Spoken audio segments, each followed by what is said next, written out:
The Electoral Act 2026 has introduced sweeping changes to Nigeria's electoral process, including new rules on party primaries, membership registers, and the role of courts in election disputes. On February 18, President Bola Ahmed Tinubu signed the Electoral Act Amendment Bill into law after the National Assembly passed it.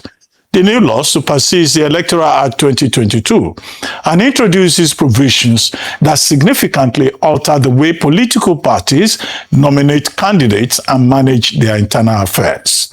Various stakeholders and analysts have criticized the Electoral Act, with some warning that premature primaries, unclear qualifications, and high costs threaten fair elections in Nigeria. Joining us on this show to discuss extraneous clauses in the Electoral Act is Onyekachi Nwebonyi, Senator representing Ebonyi North. He will also discuss why the Southeast is supporting President Bola Ahmed Tinubu for second term. Thank you for joining us, Senator Nwebonyi. Good to see you again on this program. Thank you so very much, my good friend Abati. Okay, Senator, thank you for joining us. Well, let's start with the idea of the Southeast supporting President Bola Ahmed Tinubu for second term. Quite a number of leaders from the Southeast have said, Southeast is standing on the mandate for 2027. Are you one of those persons standing on the mandate, and why? Why do you think that apart from the governors, 31, 32 of them now joining the mandate platform, why should ordinary Nigerians, who are the ones to vote, why should they, we the people, I left out a particular phrase, why should we also join the mandate platform? And if you are not part of the mandate platform, please let us know. And why are you not in London? They left you behind, Senator. they really attached you to the Senatorial National Assembly delegation. Thank you, Abati. Everybody will not be in London at the same time. Our president and, of course, our common president, Senate president, all in London to, on that state visit. However, coming to your question, Abati, I must state categorically that everybody in Southeast, both old and young, have seen reason to stand solidly behind President Bola Ahmed Tinubu. So, in summary, I can tell you we are all standing on his mandate. And the reasons are not far-fetched. If you look at what is happening in Southeast today, it's only APC that is the only party that can win election in Southeast. And like I said, the reasons are not far-fetched.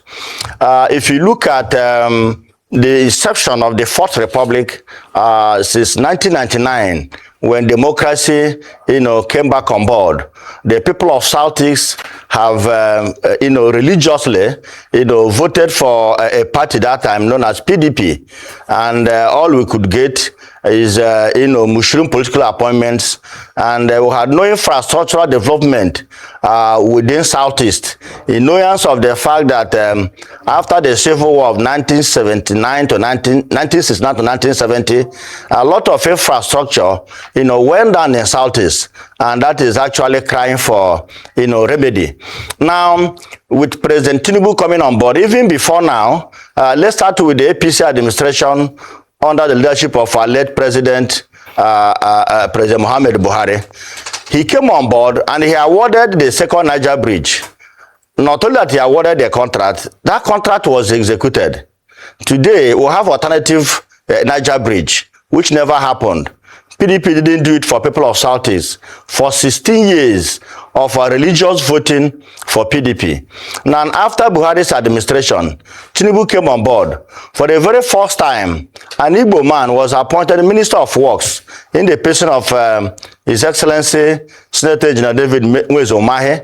That is a big thrust on the side of the West, towards the people of Southeast. And outside giving us Minister of Works to head, you can see some of the major roads, in Southeast. For example, let me start with Onitsha to Enugu Road. That road has been in a sorry state for decades. But as I'm speaking to you, one lane is almost completed. In fact, I called the controller Southeast. He said that road is done 77%, meaning that before December, one lane of that dual carriageway will be completed. Now, we'll now move from Enugu to Port Harcourt. You can see that before now, from Enugu to Port Harcourt can take you about 5 to 6 hours due to the sorry state of that road. But as I'm talking to you now, through the intervention of Mr. President, one lane of Enugu-Aba Port Harcourt Road is done, meaning that you can now do Aba from Enugu in less than 2 hours, and you can do Port Harcourt in less than 3 hours. Outside that Abati, you can also come from the coastal road, which is terminating somewhere in Calabar. But the president, out of love, he has for Igbos. He wants to connect and reconnect Southeast again with northern Nigeria. And that is why he awarded over 70 kilometers of road running through Calabar, through Isheke, through Mbeki Isheke, then to Igumeli in Benue, then to Nasarawa, then to Apo village here in Abuja. Okay. So you can see, in view of all this massive infrastructure development, the people of Southeast have made up their mind to stand on the mandate of President Bola Ahmed Tinubu. Okay, let's continue that conversation on this mandates that the Southeast is standing. I recall during the campaign season, one of the campaign promises the president made to the Southeast is industrialization. In fact, the famous statement where he said, I encourage them to make the Southeast the Taiwan of Africa. In your estimation, has he been able to do this in the last 3 years of his administration? Yes. Well, hold on, sir. The Taiwan of Africa. Hold on. I'm just about to wrap up my question so you can answer everything. That's one. Number two is he also said that he will ensure that there will be no discrimination or marginalization of the Southeast under his administration, citing some of the things he did while he was governor of Lagos State. As a man from the region, would you say that the Southeast has been favorably, represented in his government, either through appointments, through development? I know you've mentioned some roads that were done, but people are saying there could be a bit more to be done by the president. Do you think that he's done very well to the Southeast in the last 3 years? The president under the last 3 years have done well for the people of Southeast. Yes, he promised to industrialize Southeast, but you agree with me that industrialization will not happen if you don't have the basic infrastructure. And what is the basic infrastructure in this context? It is road network. Road network remains the #1 agent of development. It is when you have road that you can build industries. It is when you have road that you can bring any other forms of development. So President Tinubu is living up to the promises he made to the people of Southeast by starting with giving us good road network, which is #1. And he's talking also more of giving us additional state, which is additional reason. But I won't go into that until it happens. But I know very well that President Tinubu is a Democrat, is a man who believes in fairness, is a man who believes that nothing is right unless it's right. You can see that other geopolitical zones in the Federation has 6 states. Some even have 7 states. Only Southeast has 5 states. So these are some of the promises, though he didn't make it expressly, but we met him as our leader who is looking towards us. And from his body language, we believe strongly that will come. But when it will come is what we don't know. Senator, that's the thing. I feel like he still promises 3 years later. I'm sure that the president knew that infrastructure was required for industrialization, but he didn't promise infrastructure. He promised industrialization. I understand, yes, that is the road. Can you go into what is in? He understood the challenges. What he said. I'm saying what he said. You can't take away or add or infer what he said to the Southeast people. So I'm sure the expectation was that by now we should be edging closer to Taiwan in terms of the Southeast industrialization. And then in terms of representation of the people, we don't want, it's about promises to hear this morning. I'm saying tangible things. That's what the people want to hold on to say that, okay, you promised this before 2023, you've done it, we can give you a second mandate for continuity. That's what we're saying. Okay, let me start by asking you a question. What is industrialization? Will you talk of industrialization without road network? I think you're repeating yourself or you're missing the question. If you talk of industrialization, the first step towards industrialization is road network. And President have lived beyond our expectation by awarding the roads I mentioned here. If he can do that in his first time 4 years, in his first 4 years, we are satisfied. Probably when they come again, the second time, we can talk of mountain industries, but the basic steps towards industrialization, that is what the man is doing, except if you don't know what is industrialization. For you to cite industry, for example, you must have a road leading to those industries. So road network is foundation, precedent to any other form of industrialization. So maybe you can read the meaning of industrialization, then you can ask another question. No, Senator, but no, you cannot tell me that. That is, I understand what industrialization means, and I asked you a question. I said that, yes, hold on. I said, no. I didn't deny the fact that as a foundation to industrializing the Southeast, you need to fix road network. But there are other things that have to do with industrialization. What he promised the people was industrialization. And so what we should be seeing is the end point. Not saying that he will, he should. What I'm saying is that based on the promise, did he say it was 8 years or the first 4 years? So if you're saying you're moving the goalposts, that's fine. But don't say that, oh, because he's done road networks, it means that it's going to happen. He promised the people X. What we are asking for, has he done X? Simple. Okay. Yes, he has done so. Senator Wabai, okay. He has done so well. Senator Wabai. He has done so well in Southeast. Senator Wabai. Thank you. I keep hearing you say that a lot of people, I mean, the people of Southeast want President Tinubu. Can you show me the data, empirical data of a research and a study done of the people of the Southeast and how they have overwhelmingly endorsed President Tinubu? I want data. I don't want one senator say, one politician say this. I don't want anecdotes. I want data. That's number one. Number two, in all of this industrial number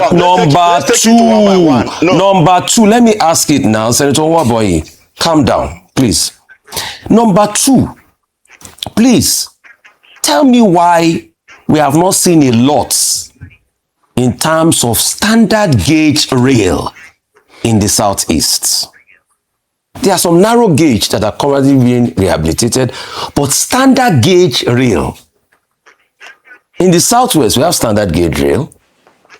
In other parts, we have standard gauge rail. But in the Southeast, standard gauge rail.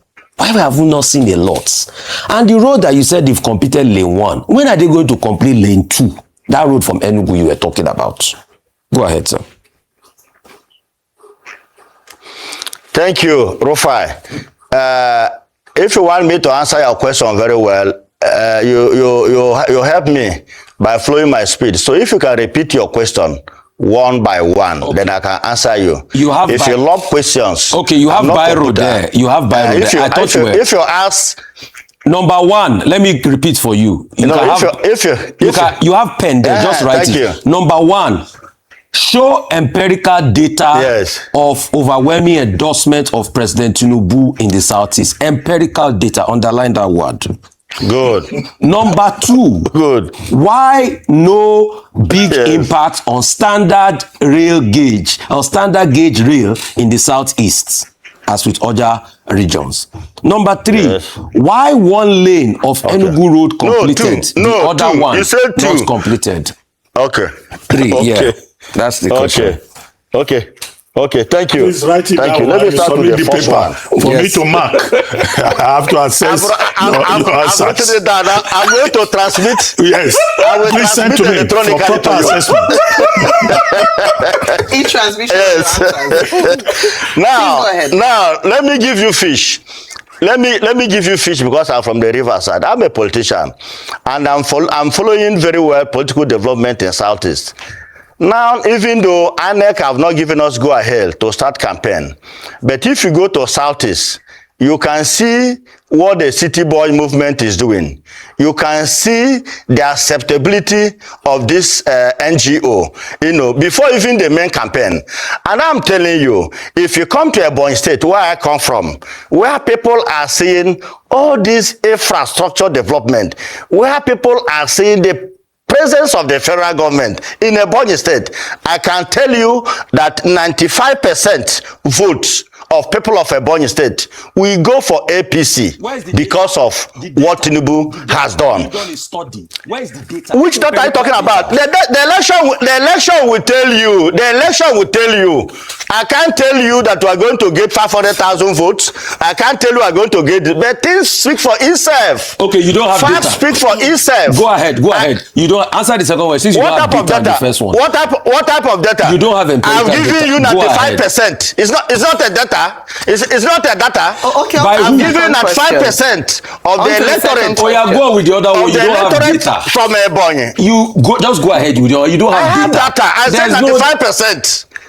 I've given based you on 95%. what source? What type of data do you want? Based on what source? What's the source? Based on my person, based on my party, based on my APC, based on my party assessment. Okay, party assessment. Go ahead. Yeah, next question. Based on my assessment as a person. Go ahead. Based on assessment of my party, 95% of votes of Ebonians will go for APC because of what Tinubu have done. Now, you talk of fair line. You will agree with me. You agree with me. Just late last year, President Tinubu approved for the reconstruction of Port Harcourt-Maiduguri rail line. Is there in the budget?